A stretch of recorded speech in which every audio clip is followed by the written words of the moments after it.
Another one of these shootings, but this is really, kind of shocking. The shooter, I think, is 20 years old, and he's the son of a deputy sheriff in the same county in Florida. And the deputy sheriff, she has been with the sheriff's office for 18 years with a stellar record. Can you imagine? And not only that, her son, who killed 2 people and wounded 4 others, was part of the sheriff's office sort of youth advisory committee. So a terrible thing. Florida State University in Tallahassee. Let's take a listen. This is Jason Trumbauer, Chief of Police, Florida State University in Tallahassee. This is the latest update. Cut 17, go. At approximately 11:50 a.m., Thursday, April 17th, a gunman opened fire on the main campus of Florida State University in Tallahassee, shooting multiple individuals in the vicinity of the Student Union building. FSU police responded immediately, engaged, neutralized, and apprehended the shooter. 2 victims are deceased, and 5 individuals have been transported to a local hospital with gunshot wounds. The shooter has also been transported to a local hospital. The 2 deceased are not students. The shooter is believed to be a current FSU student. Really sad. Cut 18 is the sheriff, Walt McNeil. This is Leon County, Florida, by the way. Go. The question as it relates to who is the shooter is 20-year-old Phoenix Eichner. And he's the son of a Leon County Sheriff deputy. That was shocking. Our Deputy Eichner has been with the Leon County Sheriff's Office for over 18 years. She has a tremendous job that she's done. Her service to this community has been exceptional. Unfortunately, her son had access to one of her weapons, and that was one of the weapons that was found at the scene. And we are continuing that investigation into how that weapon was used and what other weapons perhaps he may have had access to. The alleged shooter was also a long-standing member of the Leon County Sheriff's Office Citizen Advisory or Youth Advisory Council.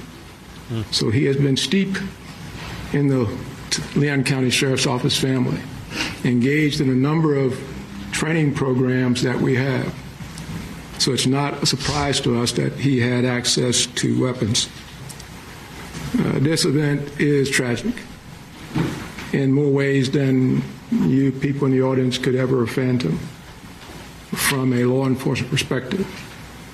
But I will tell you this, we will make sure that we do everything we can to prosecute and make sure that we send a message to folks that this will never be tolerated here in Leon County, and I dare say across this state and across this nation.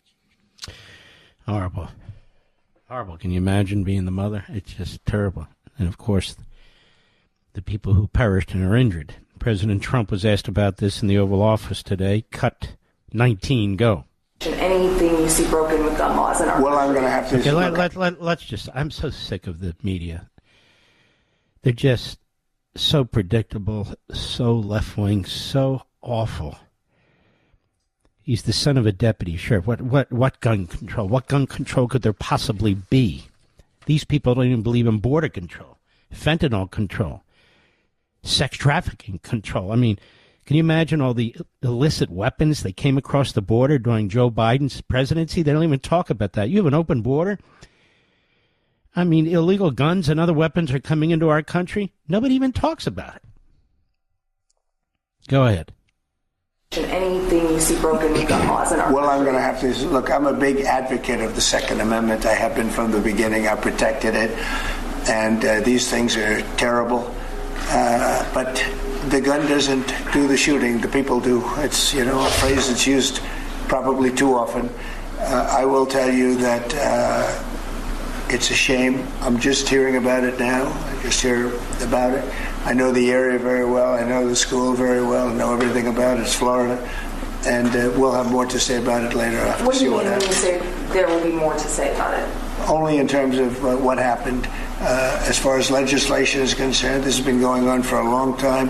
I have an obligation to protect the Second Amendment. I ran on the Second Amendment, among many other things, and I will always protect the Second Amendment. Let me ask you folks something. Isn't it interesting to you that they go crazy over supposed due process for murderers and rapists who are from other countries, or MS-13 types, wife beaters? Right? Due process. Fifth Amendment. Gotta have it, gotta have it, gotta have it. Okay, fine. But we have other amendments. That is the Constitution, including the Second Amendment. And every time something happens, this is what we hear.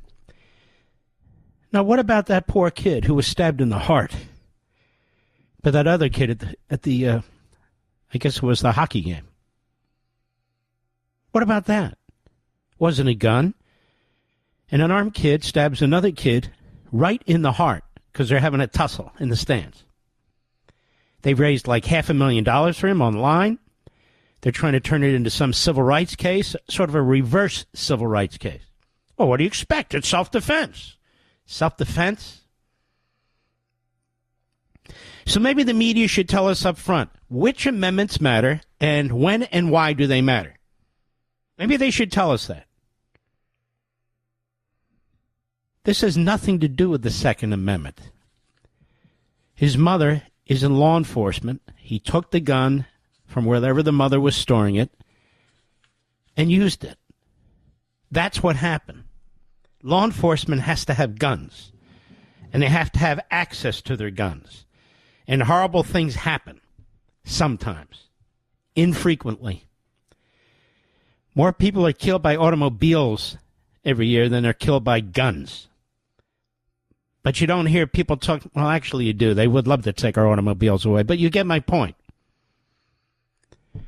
But, of course, the media are not the press. They're the media. It's different. They're not journalists. They're just media. Not journalistic media, just media. And they're there to jerk their knees, ask the same kind of questions every single time, push the same kind of agenda. Do you know of a single reporter at CNN or MSNBC, CBS, NBC, or ABC, the New York Times, or the Washington Post, who dares to raise questions about this guy Garcia who was deported to El Salvador, which is his country, which is his home? Do you know of one who's dared to raise questions and concerns about his real background, whether it's MS-13 or beating his wife? And, of course, there doesn't need to be more than the fact that he's here illegally. And they want to make this massive case out of it. Even the Fourth Circuit, the 3-panel judges there. And I'm quite familiar with the Reagan appointee who's moved center-left over the decades. I'm quite familiar with him. He had a close vote out of the Senate. I think it was 52-48 or something like that. And one of the senators who opposed Wilkinson was Barry Goldwater back in the day.